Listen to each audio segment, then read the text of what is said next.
Morning 3-5 అనే time బ్రహ్మముహూర్తం అంటారు మనకి. అదే సైన్స్‌లో లంగ్ టైం అంటారు. లంగ్ అంటే నథింగ్ బట్ ప్రాణశక్తి, ప్రాణవాయువు విశ్వంతో లింక్ అయి ఉన్నది. కాబట్టి అది బ్రహ్మముహూర్తం అంటే బ్రహ్మ అంటే పుట్టించడం, జన్మ అనుకోండి. అలాగా గాలి పీల్చుకునేది, ప్రాణాయామం చేయడము, యోగాకి మంచి సమయం అని కూడా అంటారు 3-5. కనీసం 3:00 లెగవకపోయినా 4:30కి, 5కైనా లెగవడం నేర్చుకో. 4:30కి లేచి కొద్దిగా ప్రాణాయామం చేసుకుంటే లంగ్స్ యాక్టివేట్ అయిపోతాయి. ఇంకా చర్మ వ్యాధులు ఉన్న వాళ్ళు ఆ టైంలో స్నానం చేస్తే కూడా లంగ్స్ యాక్టివేట్ అవుతాయి. వాళ్ళకి ఆ జబ్బులు పోతాయి కూడా. షాంపూలు, సోపులు అవసరం లేదు ఆ టైంలో. 5-7 అనేది లార్జ్ ఇంటెస్టైన్ టైం అంటారు. పెద్ద ప్రేగు సమయం అంటారు. ఆ సమయంలో తప్పనిసరిగా వాటర్ తాగాలి.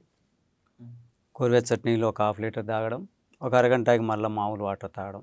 లేవగానే బాగా దాహం ఉందనుకోండి, మామూలు వాటర్ తాగేసి ఒక అరగంటకి గోరువెచ్చటి నీళ్ళు తాగొచ్చు. తాగేసేసి ఆ తర్వాత కాలకృత్యాలు తెచ్చుకోవాలి. 7 తర్వాత 7-9 అనేది స్టమక్ టైం.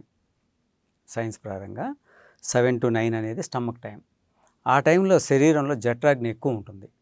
అప్పుడు వాళ్ళు ఏదో ఇంత ఇడ్లీ, ఇంత దోశ తినకుండా వాళ్ళు ఒక రోటి పచ్చడి, ఒక పప్పు, ఒక తెగ్గస కాయగూర, ఒక చారు, పల్చటి మజ్జిగ.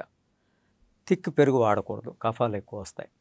కాబట్టి ఈ రకంగా భోజనం పెట్టుకొని వాళ్ళు మళ్ళీ ఈ అప్పడాలు, వడియాలు, వేపుళ్ళు ఇవన్నీ పెట్టుకోకూడదు. ఇవన్నీ యూజ్లెస్ అనమాట. అవేమి మన దాంట్లో ఏం బలం ఉండదు. సో ఈ రకంగా ఆహారం తీసుకోవాలి. 7-9 మధ్య కుటుంబం భోంచేసేసేయాలి.